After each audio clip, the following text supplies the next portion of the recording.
কয়েক মাস আগে একবার বলেছিলেন গাজা নিয়ে বড় স্বপ্ন দেখছেন, এজন্য গাজাবাসীকে অন্যত্র স্থানান্তর করার প্রস্তাবও দিয়েছিলেন মার্কিন প্রেসিডেন্ট ডোনাল্ড ট্রাম্প।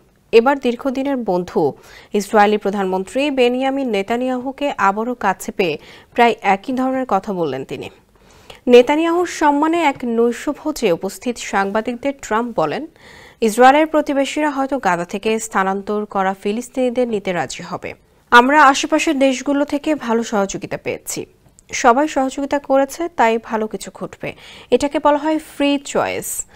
গাজা নিয়ে দীর্ঘদিন ধরে নিজের পরিকল্পনা এঁটে বসেছিলেন নেতানিয়াহু। তিনি চান গাজার নিরাপত্তার নিয়ন্ত্রণ পুরোপুরি ইসরায়েলের হাতে থাকুক, আর গাজার শাসনও যেন থাকে তাদের বসানো পুতুল সরকারের হাতে। স্যান্ডেলিনা সো, রূপচর্চায় আভিজাত্য। এদিকে সোমবারের ওই নৈশভোজে নেতানিয়াহুর সঙ্গে কথা বলেন ট্রাম্পের শান্তি মিশনের বিশেষ দূত স্টিভ উইটকফ। পরে তিনি সাংবাদিকদের জানান, গাজায় একটি শান্তি চুক্তির সুযোগ রয়েছে, কিন্তু সেটি কবে নাগাদ হতে পারে তা জানাননি তিনি।